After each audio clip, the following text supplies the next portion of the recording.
We are live. Hello, everyone. Welcome to The Show Must Go On line. Today's guest is Dillon Greenberg. How are you doing today? I am great. How are you? Wonderful. Thank you. Now, to start things off, it's always fun to share how we met. How are you doing today? I am great. I think I made a mistake. I didn't turn the volume down. Sorry. It is perfect. See, we are chill here. We are having a nice conversation. It is all good. So we met via Multi-Hype, and I'd love to hear from you how you found out about it. Okay, well, I have known Kim Greenberg, one of the teachers, for a long time. I guess like when I moved to New York, so maybe around 4 years ago. And we are not related. Everybody thinks that we're related. But surprisingly enough, we met in acting class. Like she was sitting next to me.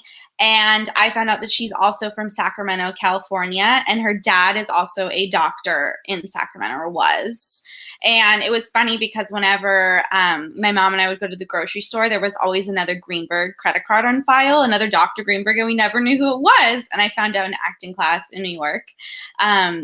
So Kim is just a really good colleague. I also like do some work for her and help her with her show, Fanny Bryce, do some assistant work for her. So she told me to take the Multi-Hype class since we're good friends, and I'm super glad I took it.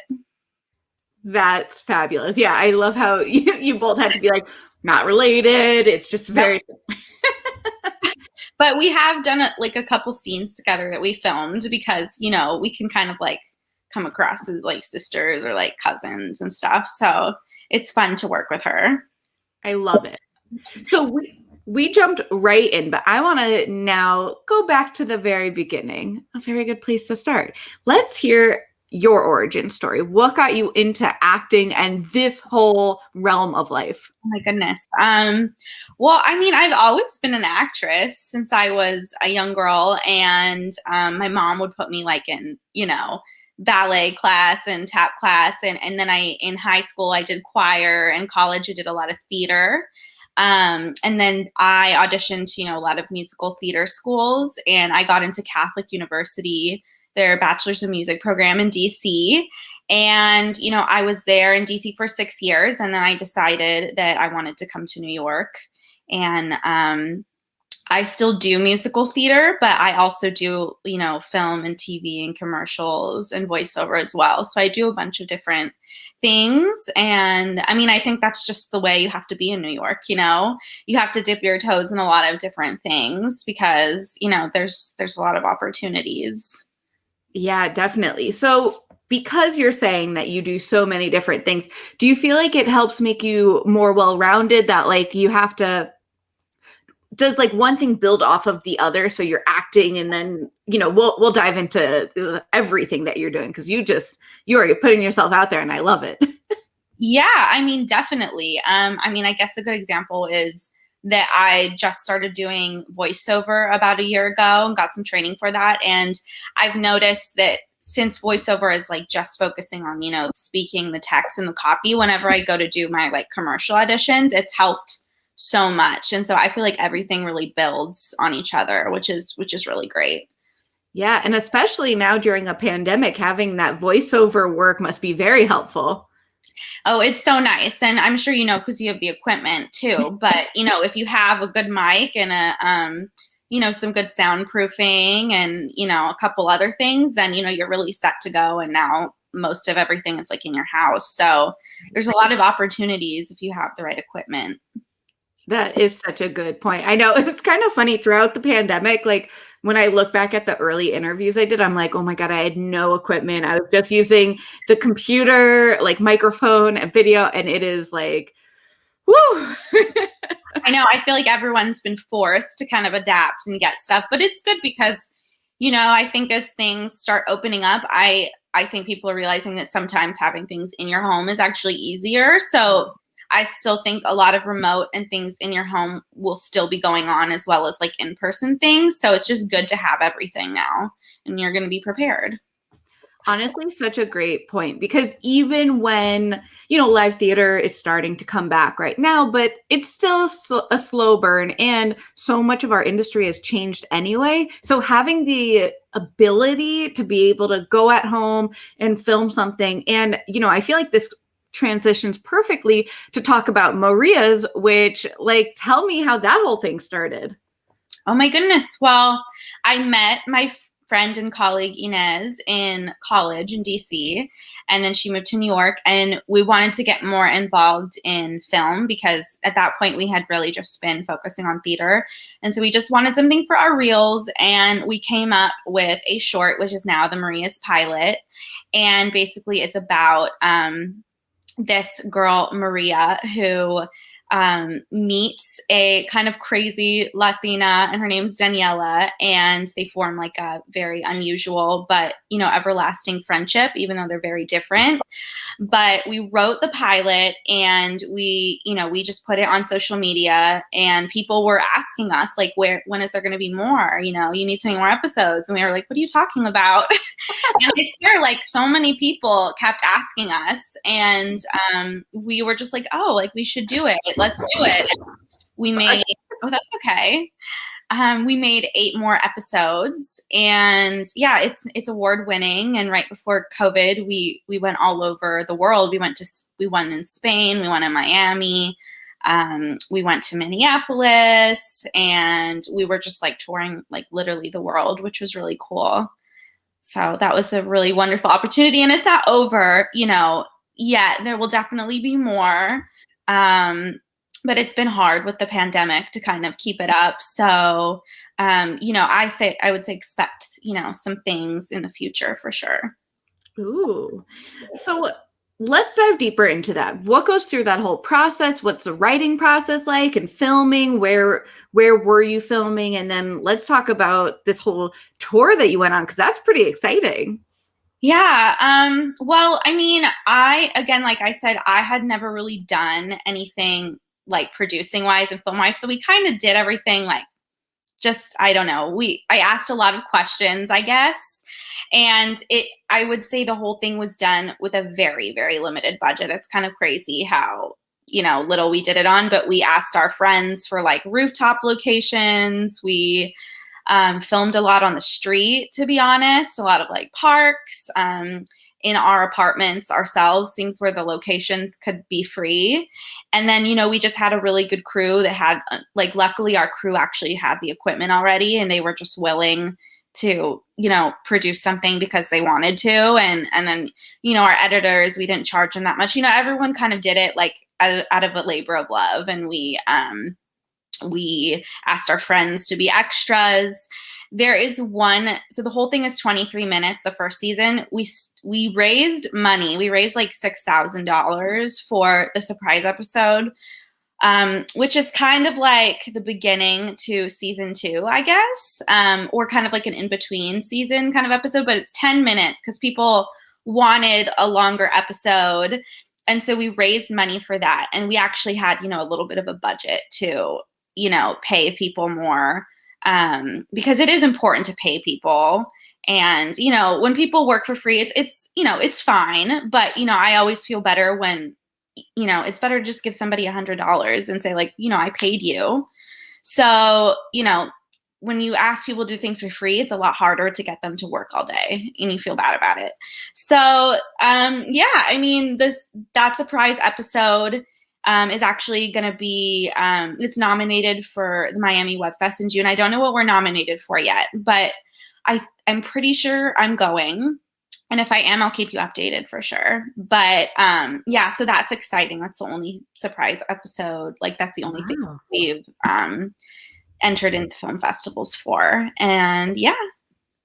Did I answer your questions? I feel like I'm rambling a bit. No, it's perfect. It's really interesting because I think it goes to show that sometimes you have this whole like vision, but you don't know how it's gonna get made, and you have to rely on friends and do things in your own home, in a park or whatever. But I think it just adds to the story. I don't think that takes away from, because you're saying like that it was such a small budget, but it didn't look small budget. It just looked like it was being filmed where it needed to be filmed for the scene. So I thought it worked out great. Yeah. And that's kind of like how we worked around it. Like, where are places we can shoot, and, you know, where would it make sense to put a scene there? Yeah. And also, I do have to say that, like, we shot, even the surprise episode we shot in the summer. That's just how it ended up being. I mean, I don't think we could really have filmed in the winter without being really cold, but we always ended up shooting like the hottest days of summer, and we're like sweating, wiping off our makeup. We're carrying the equipment, you know, in like 100-degree weather. And that stuff is very difficult when you don't really have a crew and you're kind of doing everything yourself. But, so there are pluses and minuses to it. But, you know, it ends up being worth it, and you can't really tell on camera that it's hot. So, or screen when you're watching. I know. That is so tough, though. Doesn't it always seem to happen that it's the hottest day and you need all of the water? I think that when we filmed this surprise episode, it was like a heat wave. It was like the hottest day, and the camera kept overheating. So we'd have to like put it over like a cloth and put it in the shade. And then like every 5 minutes before we filmed, like we'd turn it back on, and it was a struggle. The struggle is so real. Yep. So let's talk about that award, the Miami award that's coming up that you're going to go to, and then doing this whole travel thing. I mean, was that overwhelming and exciting, like all these different emotions? Yeah, I mean, it was definitely exciting. We toured, we did like a lot of web series circuits. So we like went to the Miami Web Fest, the Bilbao Web Fest. And it was cool because we started off in Miami, and, you know, everybody comes like from all the Web Fests. So like I started meeting like Web Fest friends and stuff. So I would say like the first one I was kind of nervous, but then as I was going to the different ones, like I was just seeing my friends, which was really cool. We did go to a few, like we won Best Web Series at the Catra Film Series in Brooklyn. So that was really cool that was local. And, you know, we won some online things too. But yeah, I would say that it was like, since I was with a lot of the same people, I wasn't as nervous. And that was really cool. And I think like WebFests specifically are really cool because at other film festivals, you know, they're mostly promoting like shorts and films, and web series are kind of like on the lower end of the spectrum. But, you know, WebFest really has workshops on like how to actually promote your web series and pitch it to a series, you know, like it's really tailored towards that. So it was really cool to go to the different WebFests and learn all about like web series specifically. And that I have a lot of knowledge on. I would never have known any of that stuff without going there. So that was really awesome. Yeah, that's great. I could imagine that they really tailor to that specific audience. So even if these other ones might feel bigger, they don't specialize, and so then it's not as helpful. But the WebFest, that's great. Now I'm thinking like, oh, maybe I should attend one of those because I feel like it would be really helpful. Actually, in Bilbao in Spain, they had like little 5-minute pitches where you could like hop, you know, and go to each, you know, person.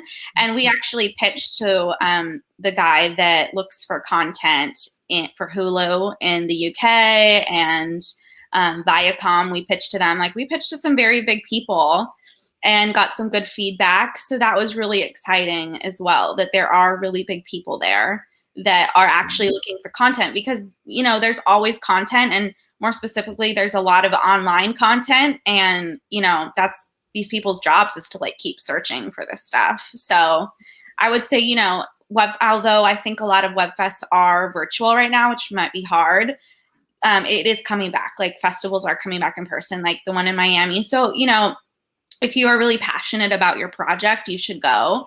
But a good tip is that it is a lot of money, a lot of time. You know, you're paying for your travel, you're paying for your hotel. Honestly, like I kind of made a commitment that year that like my money was going to go towards travel. So if you are going to raise money, you should always put that into your, you know, crowdfunding budget as well. That's a good tip. I think that's such a great point. And it also ties together with what you were saying about if you're going to have a project, you need to pay the people, right? Like, obviously, there are situations where people help you out and friends do it for free. And that is wonderful. That's kind of like a different thing. But this is an industry. And I think people forget sometimes that artists need to be paid, and artists, like, we're doing this work because we love it, but also we need to be able to eat and live and make a living. So, can you just talk about that? Yeah, I mean, it's hard. It's hard to have the right balance between like work and, paying your bills. My advice is to just get day jobs where you are flexible and, it's not really like full time, or if it is full time, your boss like kind of lets you make your own hours. And, yeah, I mean, I think if you're having these projects, like I said, just make sure that there's enough in your budget. Like, maybe you're okay with paying $1,000 yourself, and then maybe you put $1,000 into your crowdfunding and let them know that that's what it's for. I also know a lot of people have like Patreons and stuff. I personally don't have it, but I know a lot of people that do. And, I guess if 5 people donated $20, a month, like that can help you a lot, depending on what you need it for. So it's just finding that right balance. I mean, you can one day be an artist all day, but that takes a lot of work. So, you just have to be realistic with yourself. And yeah, it's hard. But like when I do the touring, I will have to say that like I didn't have a lot of money left, and I kind of knew that year. Yeah. So, just know, you just have to kind of know what you're getting into. But I was okay with that because I was traveling all over the world and I was meeting people. And to me, that was worth it. Oh, yeah. No, sometimes the best opportunities are, you might not have a lot of money, but you're traveling and you're having these like lived experiences. That's really all we can ask for most of the time. Yeah, definitely. And, a lot of people were from New York, obviously, because film is here. A lot of web series are here. So it was a lot of networking. I did meet a lot of really great people that now live in New York that, if I ever had a question or needed something for my, film, so it was also worth it networking wise as well. Amazing. So let's pivot a little bit from Maria's and let's talk about Project Runway. That is so cool. Oh my goodness. Yeah. So it was for a project called A Human. I don't know. The producer was Simon Huck. And Simon Huck is like really good friends with the Kardashians. He's been on the show, but that's kind of how a lot of people know him. But he decided to do like for New York Fashion Week, what's it called? Like an exhibit, like an immersive exhibit. And the whole idea was for like you didn't know whether it was a fake or model. Like, and it was like really weird stuff. Like I was wearing these weird eyelashes and fake teeth, and we were like supposed to be really still, so you wouldn't know it was real or fake. That was kind of the whole exhibit. And it lasted like about a month or so. And Travis, what is his name? This is really bad of me that I can't remember his name right now. But he is he directed, what is the music? Why am I forgetting this? The musical, Cher. He directed the Cher musical, or associate produced it. And Travis Greisler, I'm sorry. So Travis Greisler directed it. And yeah, so basically that ended after a month. And then maybe like a few months later, Project Runway asked to do like a whole episode on it. And yeah, so Simon asked me back, which was really awesome. And I got to wear this like cool little back piece. And yeah, it was really cool. It was a cool experience to say I was on Project Runway. That is so fun. Whenever I look at people's resumes and I'm like, I need to talk about that. Yeah, it's like it was again, like Kim actually helped me with that because she knows about this, and it's kind of like, everyone knows everyone, which is great. But it was a really awesome experience. I've never done like anything immersive before. Yeah. But I will say it was really hard because since you weren't supposed to know really if I was alive or not, like I could open my eyes every once in a while to like freak people out. I had to sit like in this chair and basically just like not move for like 4 hours. And it was really hard. At first it was difficult. I had to like kind of learn to be okay with like stillness and people, but it was cool because all these like famous people, influencers, like the Fab Five came to the opening party, Katie Holmes, like all these famous people came to the opening night, and they were like taking pictures of me. Like I was on all these famous people's Instagram stories. It was crazy, but like they didn't know it was me. I was like, that's me. That It really moved. Like if I thought I saw someone, I would like open my eyes really quick and then like close them again. It would be really funny. And I was like, oh my God, the Fab Five. Close my eyes again. Oh my gosh. I'm just like imagining this experience and how funny that must have been to be this actor, but also like, am I an actor or am I a non-object? Yeah. It was very interesting, but I mean, it was very fun to do and like be a part of, and I think people enjoyed the experience. So that's all that matters. Yeah, that's so funny. So, okay, let's continue going to, I saw The Nightmare Next Door. Can you talk about that experience? Oh my goodness, that was quite a long time ago. I think when I was like in college. Honestly, I don't remember too much about it. I think I was just walking, like I played like friend number one or something, and yeah, it was. I've never even seen the episode, to be honest. But it was cool. I think it was like one of the first things in film I did randomly in college, and that was kind of fun. Yeah.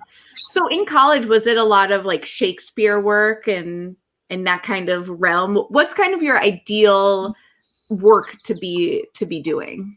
Well, I went to school for musical theater. I got a bachelor's in music, so it was all musical theater. But I did study abroad one semester in London at the London Dramatic Academy, and that was all acting. That was like intense conservatory acting training, and we learned all about Shakespeare and Shakespeare's life, which was amazing. We saw 1 or 2 shows a week, which was, I literally saw so many shows. It was amazing.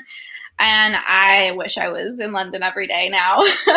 But yeah, so I do love Shakespeare. I used to do it a lot after college. I guess it's just kind of hard right now because nothing, there's not a lot of theater going on other than Zoom. But I don't know. I personally am not interested in doing Zoom Shakespeare.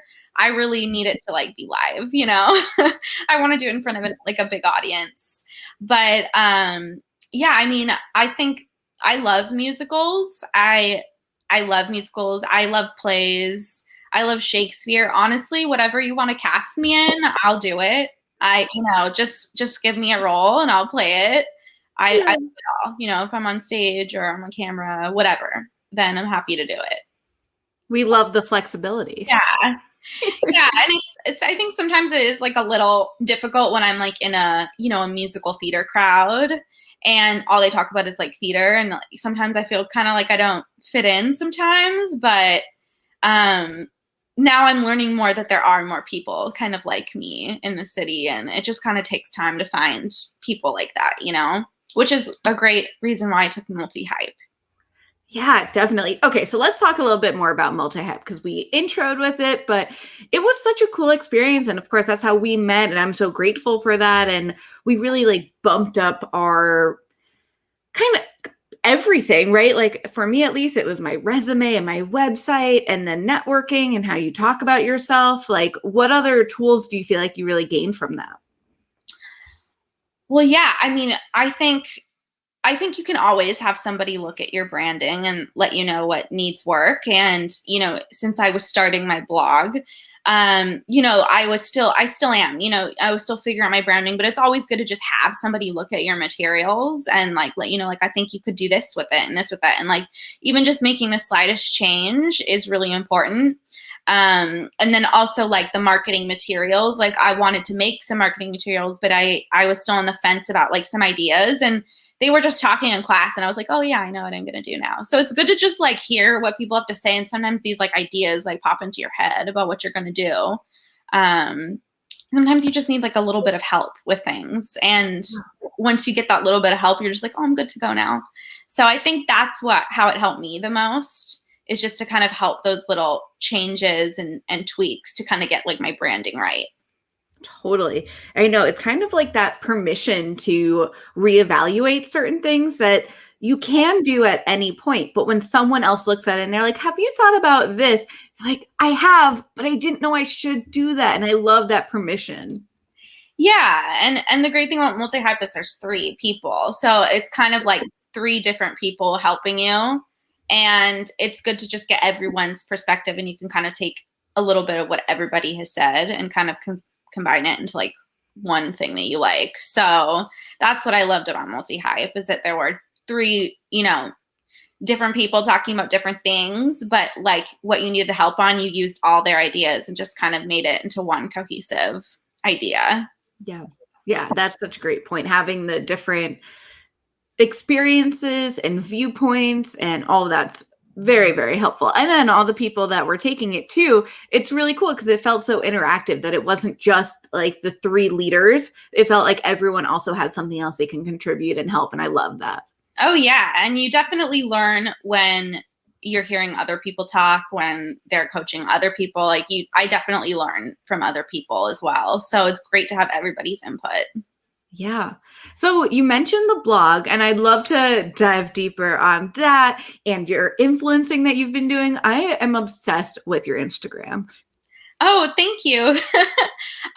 Yeah, so I guess I don't really know how it like began. I guess during COVID, I was just kind of like bored, to be honest. There wasn't a lot going on for a while. And, I think I just realized that you can use your social to kind of get things going. And I would just kind of like post about things, beauty things and stuff. And a lot of brands kind of started asking me if I wanted to try out their products and stuff. And a lot of people actually kind of during COVID were asking me about like self-tape setups, like acting things, just different things about acting. And I was like, maybe I kind of like writing about like acting and beauty, lifestyle. I kind of like all these things. Like how's there a way that I can combine it all? So I made a blog, and I guess it's more of like a brand now that I think about it, because it's on my Instagram and on my socials, but it's called Behind the Scenes with Dillon, and it's about acting, lifestyle, and beauty.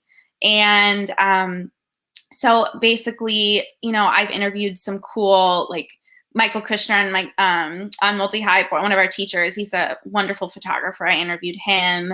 I just talked about some products that I think are good for actors. That's what it's about too, is like services and products that are like important for creatives. And, even, and just like a bunch of beauty products that I like too. But I think it's kind of a twist, because it's like, well, how can I use this beauty product to like for my auditions and stuff? And I guess when, as an actor, like we talked about, you're kind of on a budget. So whenever I'm buying like a dress or I'm buying a shirt or makeup, I'm like, well, is this going to be useful for my, acting life too? Like, can I wear this to a networking event? And that happened when I was touring for the web series. Is I kind of had to buy a lot of dresses. I had to buy a lot of outfits. So when I purchased something, I was like, oh, well, could I wear this to Spain, or could I wear, that kind of stuff. So I just kind of want to give like tips and tricks to help actors a little bit, because, I had to ask a lot of questions as an artist myself that nobody really told me when I moved to New York. I had to just ask. So, I just want to help some people get some little tips, Love that so much. I hope that answered your question.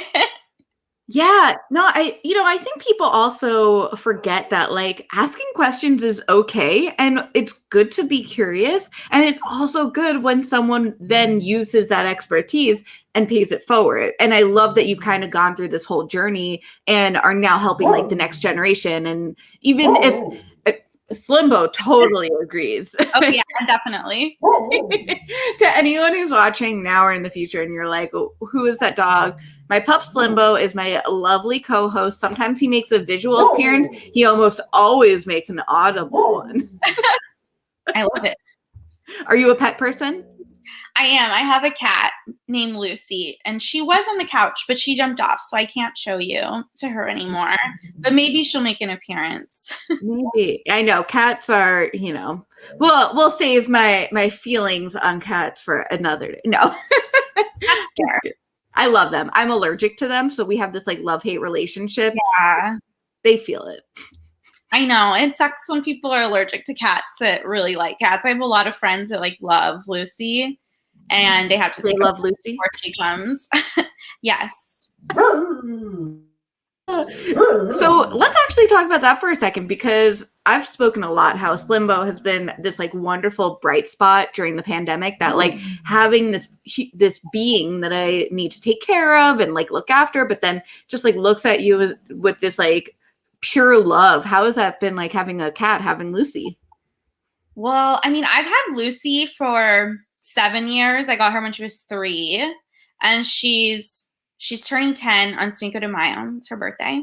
And but I mean, yeah, it's funny. I love Lucy. I'm like obsessed with her. I'm a crazy cat lady pretty much. And yeah, I mean, during the pandemic, and I do kind of work a little bit more remotely. I guess it's nice to like kind of be around my cat more, because she would always miss me if I was like gone after a long day. But I mean, yeah, I think it definitely helps having just kind of like a furry animal, and she sleeps next to me.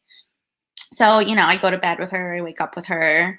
And she's just like kind of silly too. Cats kind of do their own thing. And I woke up this morning and she was in the bathtub, just like sitting in the bathtub, because she's furry. She's a Himalayan. So she has to get haircuts like every 2 to 3 months. It should be like every 2. So she gets really furry and she gets super hot. So when it's about time to get a haircut, she like is in the bathtub. But I was like just not awake this morning, and I opened the door and I was like, oh, hi, you're in the bathtub.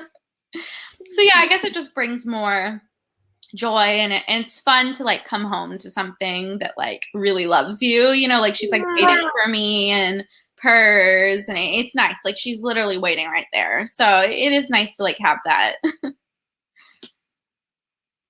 That is so sweet. Yes, I love pets so much. I should really just have like a separate pets interview series where I just ask you about your pets. Definitely. So what was that? Oh, I said that would be fantastic. I love this. See, now we're workshopping different ideas. It's great. Exactly. So talking more about the blogging and the influencing, and I feel like this has become this thing these days, right? That like there's a lot of people doing it, but like you can be really creative, and your artwork and the photos you take, you can really like, you can tell these stories, and it's almost like acting in a different way, the way that you're doing it.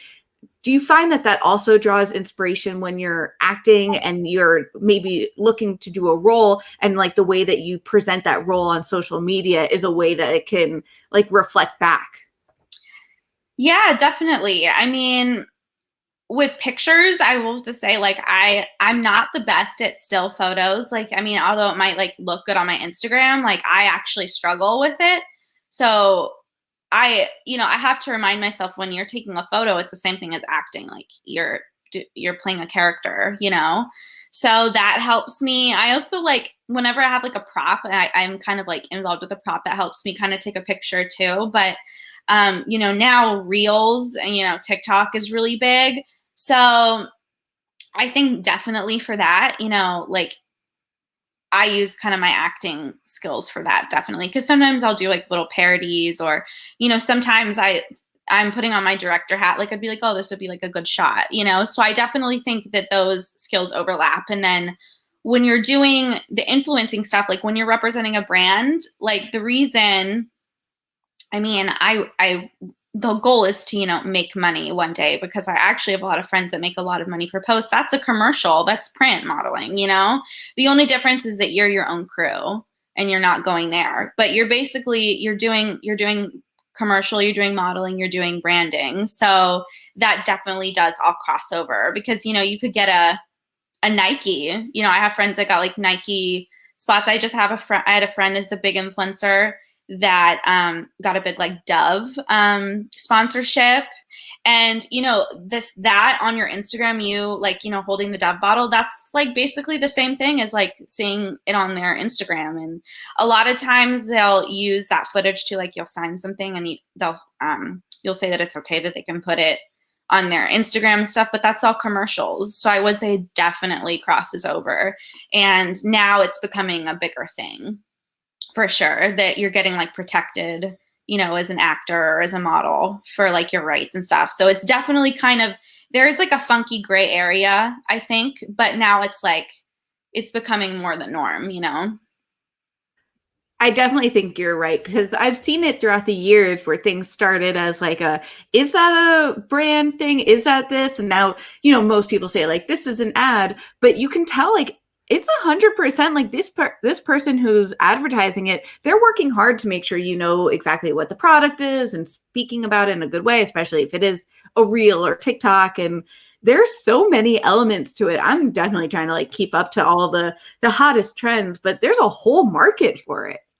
Yeah, yeah, and it's definitely hard to get like a good picture too, because or video, like the lighting, again, like you have to have the equipment. I mean, I don't think I'm at that level where I need, a photographer for every photo I take, but I definitely know some influencers, every week they hire a photographer because they're making, that money. And, they want to have like the best content that they can have. So, I mean, you don't have to, though. There's certainly a lot of content creators who shoot everything themselves, and it works for them just as well. But, it all depends kind of like what your aesthetic is, Totally. Yeah, I love the variety. I love the options. And, what do you have like a dream one that we can kind of manifest for you, put it out into the universe? Like a brand that I want to collaborate with? Yeah, why not? Well, I am going to come out with an article. I want to tomorrow. We'll see. It's going to come out this week, but it's about Ananda hemp, which is a CBD product. And so once the article comes out, you'll read the story. But I like had really chronic IBS for a few years, and I was in like a bunch of chronic pain to the point where I just like couldn't even get out of bed, and I couldn't eat like gluten, dairy, or grains. It was a really like hard time right after college. And I went to all the doctors, got all the tests done. Nothing helped. And then I researched CBD, specifically this brand called Ananda Hemp.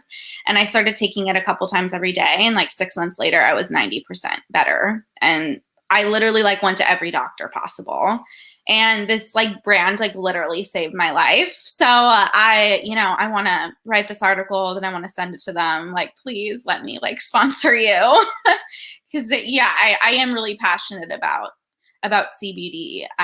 Specifically, I thought it was just like THC for a while, but it really does have like anti-inflammatory properties. And I mean, it literally like saved my life.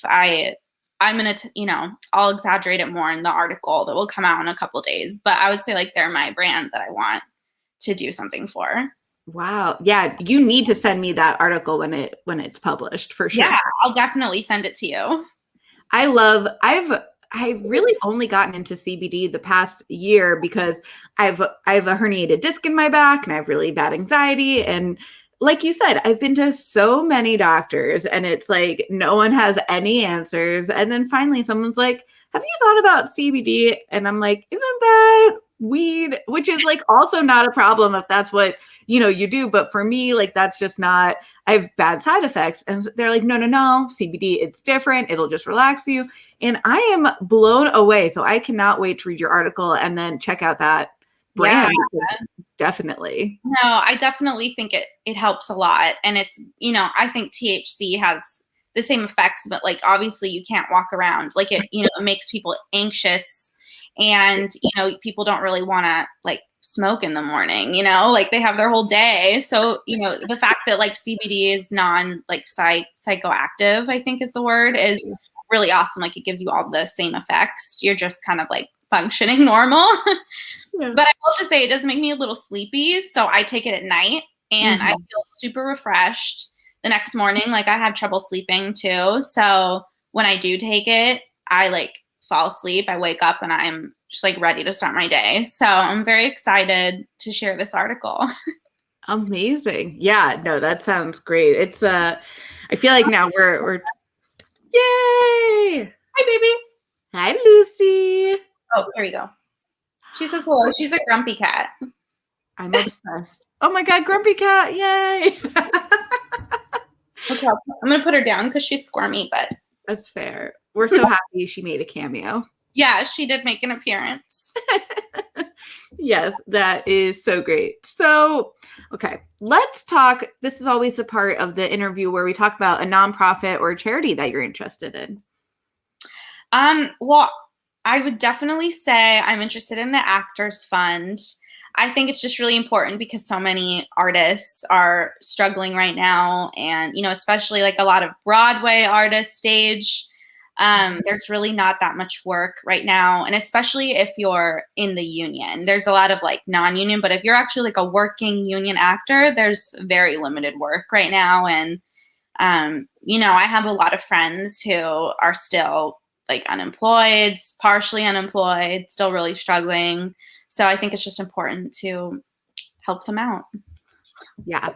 Yeah, beautifully said. It's a tough time for everyone, and the Actors Fund, it doesn't just affect actors, which I think people get very confused with as well. Like, it really helps the directors and stagehands and the crew. There's like every aspect of theater, which also, like, as we're being our one person shows here, it's important to show that like it takes a village to put on these like bigger productions, but every single person matters to make it happen. Yeah, I mean, it does. It's not just the actors; it's the crew and everyone else. It's a big team of people, so there's definitely a lot of people out of work, and especially in New York, that's like where a lot of New York makes their money is the Broadway industry. People going to see shows, going out to dinner. Like, really, a lot of people are like affected because theater is shut down. So, I think once it comes back, which I think it will by the end of the year, and I think I've seen some like article submissions and stuff for like some off-Broadway things happening. And so things are slowly coming back, which is good. Oh, yes, I know. We need that live theater in our lives, and it's tough. Like Zoom theater is great for certain things, and if that's like a medium that like really works for you, that is wonderful. But I also understand like a lot of people go into theater rather than TV or film because they love that live element of the feedback and everything else. There's just this energy in a room when you are experiencing theater together. It's just wonderful. Yeah, I mean, I think it's great that Zoom theater is like a thing to just, help actors and, have them still being creative and stuff. But I personally have never seen a Zoom show because I just can't sit. I get kind of Zoom fatigue for sure. So it would just be really hard for me to do that. But, if I had a really good friend that wanted me to see a show, I'll see it. Yeah, you'll support them. Zoom fatigue is real though. I mean, so what are you doing to make sure for your mental health and your well-being that you're not just like on these Zoom calls and on social media all the time? Well, I mean, I don't actually do too many Zoom calls. I mean, I guess I had like a coaching today, but I'm not on Zoom a lot. But I am, since I run like social media for some people. Yeah, I just make sure that I take some breaks, like just take a walk or, maybe go get like some coffee or something. I mean, I do honestly see a therapist maybe like every other week. And I started like during the start of quarantine, and that honestly really helps. And I wasn't like somebody that was like, I guess I didn't think it was bad, but I didn't think I necessarily needed it. But I mean, I will have to say I really like talking to somebody that isn't a friend or a family member. I think it really helps to just talk to somebody that you don't know very well. And then I think they give you like a lot of good, advice that, isn't biased or anything. So I think that really honestly helps me a lot. And just, I work out too. So just making sure that I work out. I try to just like make a goal that I work out like 3 times a week. So working out and taking walks and, going to see my therapist so I know my mental health is okay. Those are like the 3 things I'd say I do. I love it. I'm trying to get more onto that. I work out a little bit, but now that it's getting nicer out and I can do that, out in the field while I take Slimbo for a walk, two birds, one stone, love it. I mean, even just like a 30-minute walk or something is exercise. And actually, when I moved to New York, I noticed that like all my clothes were so much looser a couple months later. And that was because I drove in DC. And then in New York, I walk everywhere. So walking is also really good exercise. So sometimes if I don't feel like working out, I'll just take a really long walk. And then I feel, as long as you're moving and you're active, then that's okay. 100%. I love a good walk. Plus, you can listen to a podcast or music or a play. It's so good. Yeah, and you can walk your dog and spend time with your dog, and that's good too. Yeah. Oh, so look at this. Spending that time outside walking, so many benefits. Exactly. So I want to make sure to ask, are there any, what have been your inspirations, like growing up, any theater or artist specifically that really like encouraged you to choose this path? Oh, that's interesting. Okay, well, I guess one actress who I, saw that I was like, oh, that's kind of like me. It's Kristen Chenoweth, because I am a soprano. I sing, like her, very high and pretty. So I guess I would watch her all the time because I loved Wicked, and I thought she was like a big inspiration. Who else? I love Rhys Witherspoon. I think she's a good inspiration because I feel like she's very feminine, but also very strong. And, she does now produce all these shows that she's in. So I think that's a big inspiration too, is like, here's a celebrity. She's making her own work. Like, she's producing it. And I think a lot of people don't realize that, is that a lot of big film actors like produce their own work now. They're not being casted. Like, they're making this with their money. So I think she's a big inspiration to me. And also my time in London was a big eye opener to me as well. Not that I have anything against American actors, but I think in England, they really take acting is like seriously. Like, when you say you're an actor, they're like, oh, that's amazing. Like, that they treat it as a real profession. And it just taught me that like you can be a professional about it, and the acting, the plays that I saw, it's just a whole kind of different type of acting there. They really like go 100%. And so just my 4 months of my time there and in Europe, like, kind of inspired me to keep going as well. I love hearing that. I'm such a huge proponent of traveling as much as you can. I mean, obviously in safe times and not necessarily these COVID times, but it's really important to see these like different perspectives and hear different stories and how things are being perceived. And it's great that they were able to fulfill that need, that the actors, the need, I guess, of saying like, this is a valid career. You are valid. Sometimes just hearing that is so important. Yeah. And I think it's a little more valid because they've had Shakespeare, they've studied the classics, like they've been doing theater for like 400, 500, 600 years. And when you talk about theater there, like, it starts with Shakespeare, and the classical training. So I think that's why it's kind of heightened and a bigger deal. Yeah, that's true. Do you have a favorite Shakespeare play? Oh man. I love King Lear as a drama. Love King Lear. It's a great, great, great show. And the one role that I would love to play is Hermia in A Midsummer Night's Dream. I love Midsummer Night's Dream as well.